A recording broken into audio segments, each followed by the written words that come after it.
tona o diagnóstico contra a TEA. Seria TEA ou TIA, ou Nanda? TEA. TEA mesmo, né? Isso. Que é o transtorno do espectro autista. E essa é uma pauta muito importante. E eu chamo aqui no Pipoco a doutora Fernanda Kruszewski, que tá aqui com a gente para falar sobre essa pauta no dia de hoje. E é isso, né? Muita gente já deve ter visto esses símbolos e esses arquétipos, mas eu acredito que ainda precisa se reforçar o discurso do que é o espectro autista para que as pessoas tenham não só o acesso a entender situações que acontecem dentro de casa, mas a também respeitar situações que acontecem fora dela, não é isso, Fernanda? Boa tarde. Exato, Dinho. Boa tarde, gente. Então é um assunto realmente muito importante, porque muito se fala sobre autismo, mas ainda existem muitas dúvidas a respeito. As pessoas ainda ficam muito confusas com relação ao que é, como é, né? Então ficam presas em estereótipos, o que Sim. eles imaginam que é uma criança autista, um adulto autista. A gente fala muito sobre algumas falas que acabam saindo para a grande mídia e acabam deixando ali a pessoa meio que moldada aquele discurso. Então eu acho que hoje é uma forma legal da gente conseguir abrir mais a mente dessas pessoas. E a primeira perguntinha vai ser básica, mas entretanto reveladora. Quando a gente fala do processo do autismo, como a gente consegue identificar, ou melhor, como a gente consegue resumir o que é o autismo e principalmente quais são as possíveis causas em relação a esse diagnóstico, doutora? Então, vamos lá. É muito difícil a gente definir o autismo porque não existe um autista igual ao outro, tá? É um transtorno de funcionamento, ele é um transtorno de neurodesenvolvimento. Sim. Então, o que acontece? Cada pessoa funciona de uma forma. É claro que a gente precisa ter características que norteiem a gente dentro de um diagnóstico, de um possível diagnóstico. Então, geralmente, a gente tem que levar em consideração a linguagem, o atraso da linguagem, né? Questões sociais nas habilidades, prejuízo nas habilidades sociais. Por exemplo, É o indivíduo que não consegue sustentar o olhar. O indivíduo que você chama pelo nome e ele não se identifica. Isso é muito comum nas crianças. Os pais trazem muito esse relato. E muitas vezes, quando a criança é pequenininha, os pais acreditam que é por conta de uma dificuldade auditiva. E não tem nenhuma relação com o funcionamento auditivo da criança, mas sim como ele processa essa informação que é o som. certo. Né? E existem também alterações motoras que são muito características, que são movimentos repetitivos. Então, aquela criança que você vê um pouco mais agitada é aquela criança que tem o flapping, né? Que é o balançarzinho das mãos. São crianças que têm mais dificuldades de se regular emocionalmente. Então, por exemplo, nunca julgue quando você encontrar uma criança fazendo birra no shopping. Esse pai não dá limite, esse pai às vezes pode ser uma criança autista que está num processo de crise. E o pai nem sabe, talvez, também, né? Às vezes acontece. Ainda hoje a gente tem diagnósticos tardios por falta de acesso a bons tratamentos, acesso a profissionais que realmente têm expertise no diagnóstico do TEA. Doutora, eu vou te falar assim, eu acho que o tema autismo, ele é tão complexo quanto essa descoberta da sociedade diante de alguns sinais. Você falou de sinais muito claros em relação ao espectro autista nas crianças, mas alguns pais, principalmente nesses casos de diagnósticos mais tardios, eles apresentam sinais diferentes? Ou melhor, existe um grau de autismo que facilita essa identificação? E se existe esse grau, qual é, de certa forma, os principais sinais para a gente conseguir entender, por exemplo, qual é o tipo de segredo por trás daquele comportamento? Porque o que é que eu penso? Como a senhora falou, trouxe aqui algum tipo de dificuldade motora, mas principalmente de modificação comportamental. Só que alguém que tem talvez um nível ali diferente de autismo apresente um sinal mais secreto, mais escondido, que não é tão óbvio, não é perceptível. Eu acho que é muito importante a gente também identificar quais são esses sinais e falar se existe realmente essa ideia de ter graus diferentes do espectro autista. Perfeito, Dinho, é isso mesmo, existem graus, por isso o nome espectro, tá? Então você tem níveis. É claro que o paciente mais grave, você vai ter mais facilidade na identificação desses sinais. Sim. E muitas vezes um paciente grave você consegue já identificar ali bebezinho com 6 meses de vida. Caramba! Né? Então, assim, aquele bebê que durante o período da amamentação não olha para a mãe. Então, assim, tem uma dificuldade nessa vinculação. Claro que os pacientes que estão dentro do que a gente chama grau 1, nível 1, que são o espectro, que está dentro do espectro de uma forma mais leve, são crianças que não apresentam tanta essa sinalização, essa diferença. Pode ter um pouco de atraso na linguagem, mas é uma criança que consegue se relacionar, é uma criança, na verdade, que se aproxima muito do desenvolvimento típico. Então, às vezes, acontece um diagnóstico mais tardio porque a criança apenas tem um prejuízo maior naquela parte de habilidades sociais. Sim. Mas quando você vai avaliar lá para trás o histórico junto com os pais, eles sinalizam, realmente, quando ele era menor, teve perda no processo de aprendizagem. Perfeito. Ou ele apresentou uma dificuldade maior na aquisição da linguagem. Então você começa a pegar e coletar informações de que não é simplesmente uma dificuldade na habilidade, no interagir, por exemplo, com os próprios colegas. Sim. Mas existia já algo, sinais mais leves lá atrás, que já eram indicativos de um transtorno, do transtorno. Só que a gente também está vendo um aumento muito grande. Nós, especialistas, estamos correndo também para entender o funcionamento, né, das nossas crianças, dos nossos indivíduos com TEA. Afinal, houve um aumento absurdo da prevalência, né? Hoje é 1 para cada 36. Tá?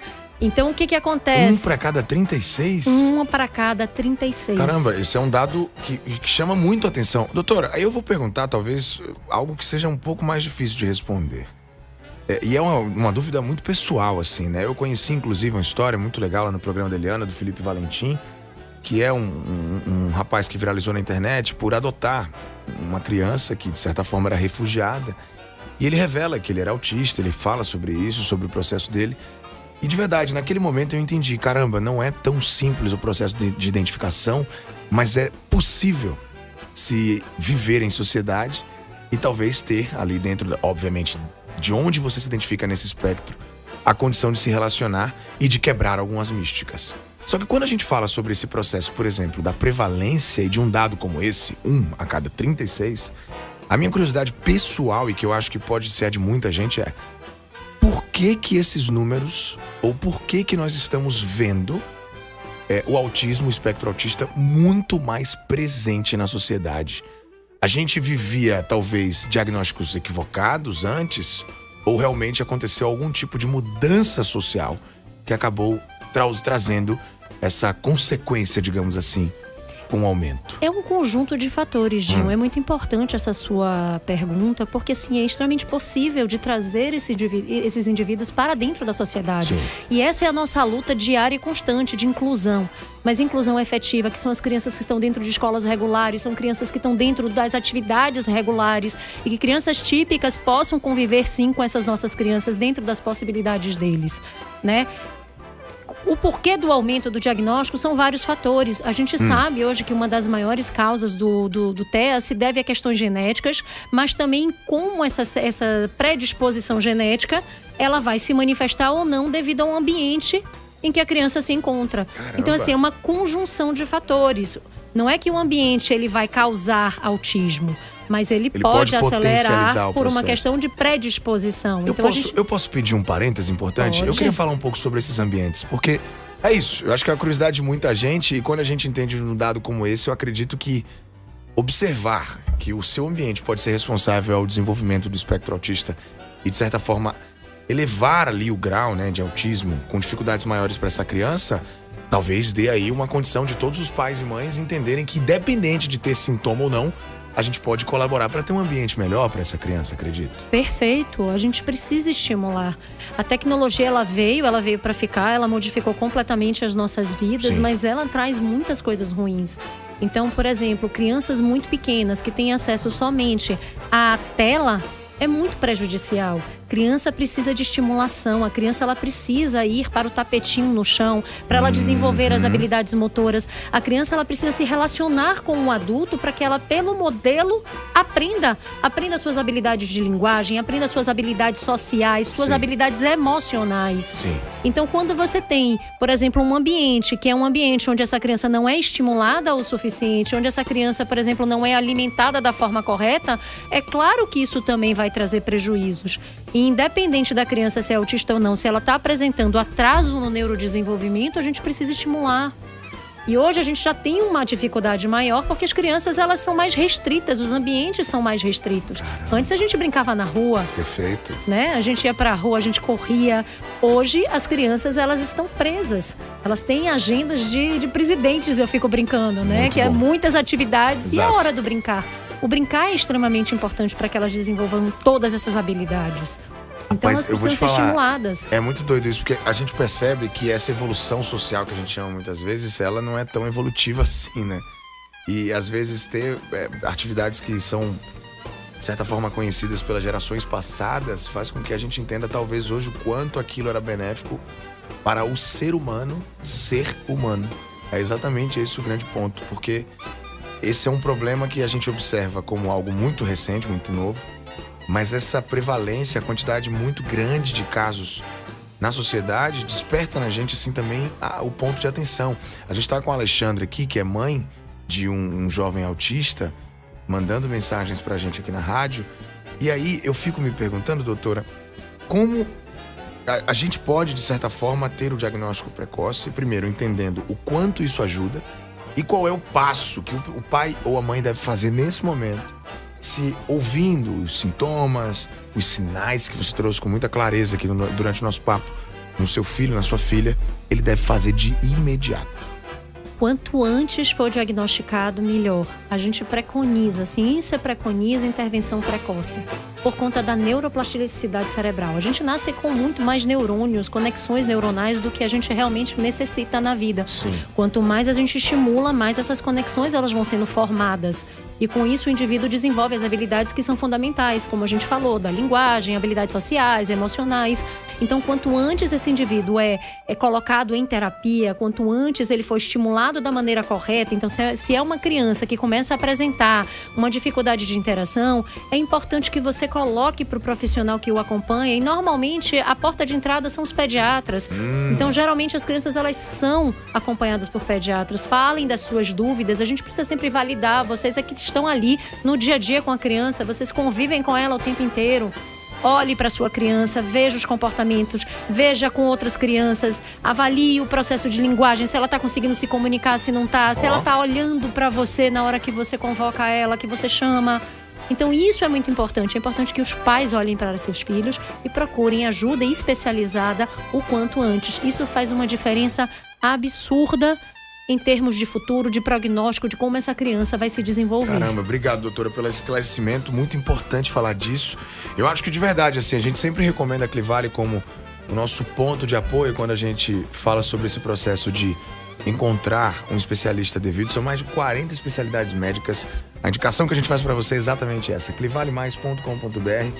Aproveito para te agradecer pelo seu tempo, pelas informações aqui que a gente acabou falando. Eu juro que eu tô muito curioso, eu queria conversar muito mais sobre isso, porque eu fico pensando, doutora, a dificuldade que é, muitas vezes, pela ignorância, lidar com certas situações, sabe? Eu lembro muito da minha infância, do quanto em Cajazeiras a gente olhava para as pessoas que que tinham qualquer tipo de dificuldade sobre o trato com a sociedade em si, e o quanto a gente, muitas vezes, acabava olhando para aquele comportamento de uma forma pejorativa, colocando apelidos extremamente ruins, assim, e fazendo com que aquela pessoa fosse que a sua condição de diagnóstico fosse um estereótipo que acabasse rendendo certos bullying ali, e o quanto isso é prejudicial. Então eu acho que o grande recado fica atento ao respeito, mais do que isso. Se a gente está falando sobre o processo dos seus filhos, tudo bem, mas no caso das pessoas no dia a dia, principalmente você que não tem filho ainda, atenção a todos os sinais que podem ser dados socialmente com pessoas, crianças, e respeitem as pessoas que possuem o espectro autista, porque elas merecem a compreensão, porque a inclusão começa em primeiro lugar através do respeito. Eu te agradeço demais por ter vindo e eu acho que a mensagem é essa. Obrigada a você, Dinho, pelo convite. E a gente vai fazendo a nossa parte. Você levando informação de qualidade e a gente oferecendo aí tratamento de qualidade, principalmente acessível às famílias, né? É isso. Eu acho que a gente tem que fazer, nem que seja plantar um grãozinho. Tá plantado. Pelo menos o de hoje a semente foi plantada, né, Nana? Que coisa boa. Obrigado por ter vindo, viu? Obrigada, gente, Dinho. a gente volta daqui a pouquinho trazendo mais informações pra você do trânsito.